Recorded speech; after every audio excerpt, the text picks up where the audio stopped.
हाय हाय तेरी बिंदिया।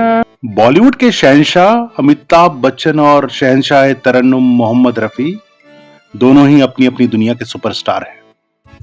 मोहम्मद रफी ने संगीत की दुनिया में कई दशकों तक एक छत्र राज किया।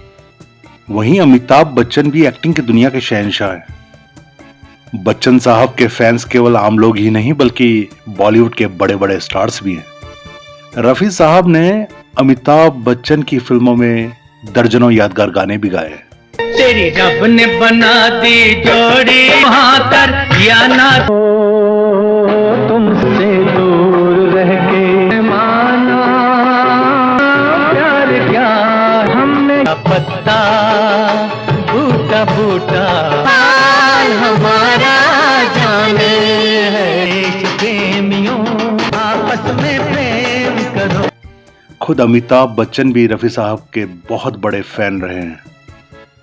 बच्चन साहब रफी साहब की एक झलक पाने के लिए बेसब्री से उनका इंतजार करते थे। एक बार कुछ ऐसा हुआ कि अमिताभ बच्चन आनंद फानन में एयरपोर्ट पहुंच गए थे और वे मोहम्मद रफी की फ्लाइट रुकवाने के लिए एयरपोर्ट पर पागलों की तरह दौड़े थे और आखिरकार उन्होंने रफी साहब की फ्लाइट रुकवा दी थी।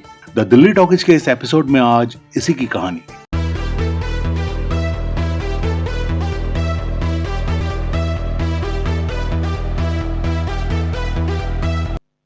एक समय था जब बॉलीवुड सितारे और गायक फिल्मों की शूटिंग के अलावा देश के अलग अलग शहरों में जाकर अपने फैंस के लिए लाइव परफॉर्मेंस किया करते थे।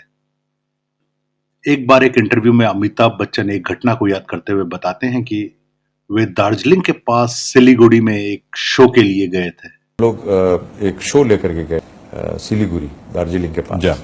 वो 2 दिन का कार्यक्रम था और इस प्रोग्राम में पहले दिन रफी साहब मुख्य आकर्षण थे। उसमें रफी साहब वाज द मेन अट्रैक्शन।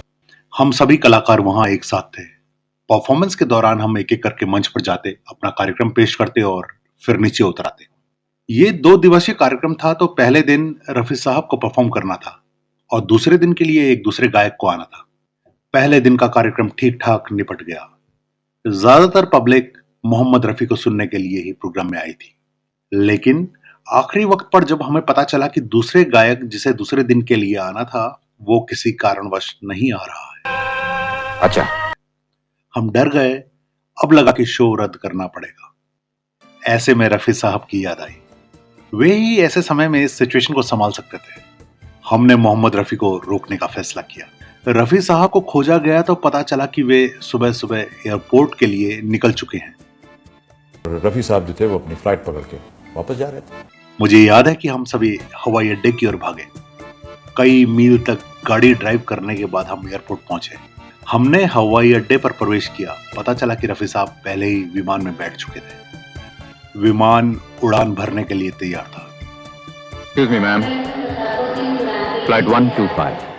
हमने एयरपोर्ट में एयर ट्रैफिक कंट्रोल के स्टाफ से दोनों हाथ जोड़कर विनती की कि प्लीज एक बार रफी साहब से बात कर लेने दीजिए। एयरपोर्ट स्टाफ मान गया और उन्होंने हमें अनुमति दे दी।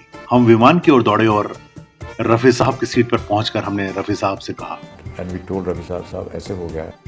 रफी साहब ऐसा हो गया है कि जिन गायक को आज प्रोग्राम के लिए आना था वे नहीं आए हैं।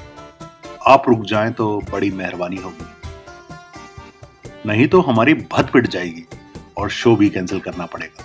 हमने कहा हमारा तो शो खत्म हो जाएगा क्योंकि वो कोई गायक था नहीं। अमिताभ बच्चन बताते हैं कि रफी साहब ने सोचने के लिए 1 सेकंड भी नहीं लगाया और बिना एक शब्द कहे फ्लाइट से अपनी सीट छोड़कर नीचे आ गए। उन्होंने बिना किसी सवाल जवाब के अपनी फ्लाइट छोड़ दी और हमारे साथ दूसरे दिन भी प्रोग्राम किया। बच्चन साहब ने अंत में कहा, उस महान गायक ने हमसे इसके बारे में ना तो कोई सवाल किया और ना ही कोई हंगामा किया। अमिताभ बच्चन बताते हैं कि जितनी सादगी से उस महान गायक ने मेरा वो आग्रह स्वीकार किया उसे मैं कभी नहीं भूल सकता। वे एक महान गायक होने के साथ साथ बहुत ही सरल इंसान थे। मैं उनकी सादगी का कायल हूं। रफी साहब बहुत ही सज्जन पुरुष, इतना सज्जन पुरुष मैंने इंडस्ट्री में किसी को देखा ही नहीं। मोहम्मद रफी बॉलीवुड के सबसे सफल सिंगर्स में से एक रहे हैं। रफी साहब ने अपने 40 साल के करियर में लगभग 1200 से ज्यादा गानों को अपनी आवाज दी है। ये रेशमी जुल्फे तेरी आंखों के सिवा दुनिया में खा क्या है, तेरा चकराए या दिल डूबा जाए, हमने लाख ही देखे हैं तुम सा नहीं देखा। अगर बॉलीवुड के ऑल टाइम सुपरहिट गानों की लिस्ट निकाली जाए तो मोहम्मद रफी के गाने सबसे ऊपर आएंगे।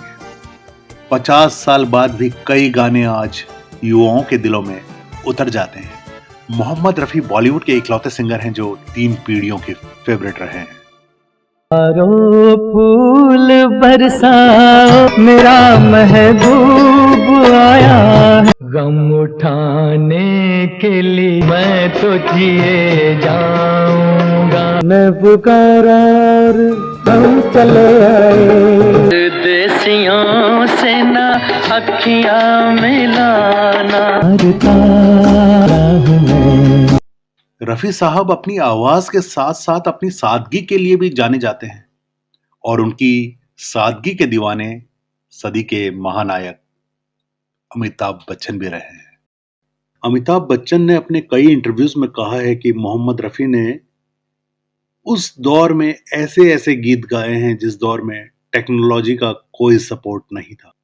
यदि किसी साजिंदे से कोई गलती हो जाए तो पूरा गाना दोबारा से रिकॉर्ड करना पड़ता था।